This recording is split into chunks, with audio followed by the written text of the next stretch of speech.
తేదీ ఫిబ్రవరి 28, 2025. వారం శుక్రవారం. తిథి పాల్గొన శుద్ధ పాడ్యమి రాత్రి 3:16 వరకు. నక్షత్రం శతభిష నక్షత్రం మధ్యాహ్నం 1:40 వరకు. వర్జం రాత్రి 7:27 నుండి 8:54 వరకు. దుర్ముహూర్తం 8:48 నుండి 9:35 వరకు మరియు మధ్యాహ్నం 12:43 నుండి 1:30 వరకు. శుభ సమయం లేదు. రాశి ఫలాలు. మేషరాశి.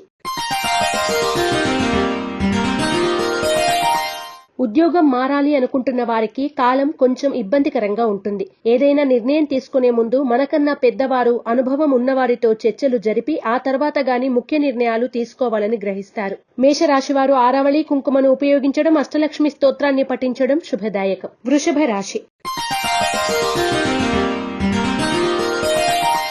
వృత్తిలో పురోగతి లభిస్తుంది. ఆరోగ్యపరంగా చిన్న చిన్న ఆటంకాలు ఎదురైనప్పటికీ వాటిని అధిగమించి ముందుకు వెళ్లగలుగుతారు. తరచుగా పుణ్యక్షేత్రాలను సందర్శించాలని కోరుకుంటారు. వృషభ రాశివారు శ్రీలక్ష్మి చందనాన్ని ఉపయోగించడం, లక్ష్మీ అష్టోత్తర శతనామాలను పఠించడం శ్రేయస్కరం. మిథున రాశి. ప్రయాణాలు చేసే విషయంలో జాగ్రత్తలు అవసరం. ఒక్కోసారి అవసరమైతే ప్రయాణాలు వాయిదా వేయాల్సిన పరిస్థితి ఏర్పడుతుంది. సంతాన ఎదుగుదల విషయంలో జాగ్రత్తలు తీసుకుంటారు. మిథున రాశివారు నవగ్రహ వత్తులతో దీపారాధన చేయడం, నవగ్రహ స్తోత్రాన్ని పఠించడం శుభదాయకం. కర్కాటక రాశి. పిల్లల భవిష్యత్తు కోసం దీర్ఘమైన ఆలోచనలు చేసి వాళ్లను సరైన మార్గంలో పెట్టాలని అహర్నిశలు శ్రమిస్తారు. కానీ ఎదుటి వ్యక్తుల నుంచి స్పందన కరువవుతుంది. కర్కాటక రాశివారు ఎరుపు మరియు పసుపు రంగు వత్తులతో దీపారాధన చేయడం, దుర్గాష్టకాన్ని పఠించడం శుభదాయకం. సింహరాశి. ఉద్యోగంలో చికాకులు, పై అధికారుల నుంచి వేధింపులు అధికమవుతాయి. ఏదైనా సరే తట్టుకుని నిలబడాల్సింది మనమే, కుటుంబాన్ని నడిపించాల్సింది మనమే అనే ఆలోచనలతో ముందుకు సాగుతారు. సింహరాశి వారు సర్వరక్షా చూర్ణాన్ని ఉపయోగించడం, దుర్గా కవచాన్ని పఠించడం శుభదాయకం. కన్యారాశి. ఉద్యోగంలో ప్రమోషన్ కోసం ఎదురు చూస్తున్న వారికి మంచి శుభవార్తను వినే విధంగా గ్రహగతులు సూచిస్తున్నాయి. ఎన్నో ఏళ్లుగా ఎదురు చూస్తున్న కొంత ధనం మీ చేతికి అందుతుంది. కన్యా రాశివారు నరదృష్టి, నరఘోష నివారణ కొరకు నాగబంధాన్ని ఉపయోగించడం, గోసేవ చేయడం శ్రేయస్కరం. తులారాశి.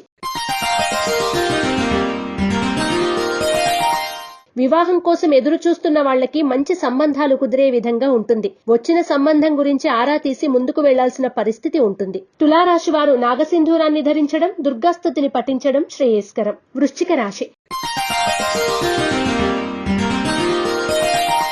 నూతన వ్యాపారం ప్రారంభించాలి అనుకుంటున్న వారికి అనుకూల కాలంగా చెప్పవచ్చు.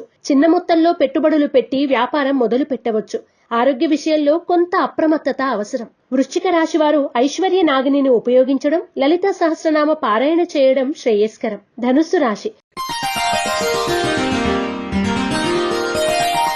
ఆర్థిక, విద్యా సంబంధమైన విషయాలు, వ్యాపార విషయాలు మధ్యస్థంగా ఉంటాయి. ప్రతి పనిలోనూ ఆటంకాలు కలిగి చికాకు కలిగించినా చివరకు పనులు పూర్తవుతాయి. ధనుస్సు రాశివారు సిద్ధగంధాన్ని ఉపయోగించడం, దుర్గాష్టకాన్ని పఠించడం శుభదాయకం. మకర రాశి.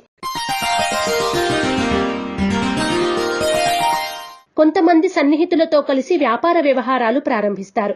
లాభాల్లో మీకు వాటా ఇవ్వాల్సి వస్తుందని స్నేహితులు నమ్మక ద్రోహం చేసే అవకాశం ఉంటుంది. జాగ్రత్త వహించండి. మకర రాశివారు లక్ష్మీ తామర వత్తులతో దీపారాధన చేయడం, కనకధార స్తోత్రాన్ని పఠించడం శుభదాయకం. కుంభరాశి.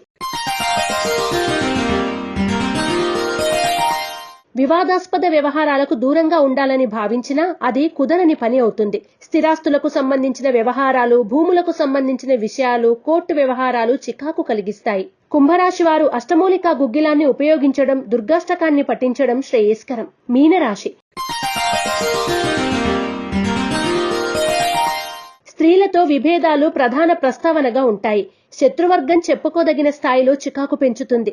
ఆరోగ్యపరమైన జాగ్రత్తల అవసరం ఉంది. మీనరాశి వారు త్రిశూల్ని ఉపయోగించడం, ఇష్టదేవత ఆలయ సందర్శనం చేయడం శుభదాయకం. ఈ పూజా స్టోర్.in పసుపు కుంకుమ నుంచి దేవతా విగ్రహాల దాకా అన్ని రకాల పూజలు, వ్రతాలు, వివాహం, గృహప్రవేశం, హోమాది శుభకార్యాలకు కావలసిన పూజా సామాగ్రి అంతా ఒక్క క్లిక్ తో మీ ఇంటి వద్దకే. నేడే ఆర్డర్ చేయండి మీ ఈ పూజా స్టోర్.in లో. One stop for all puja needs.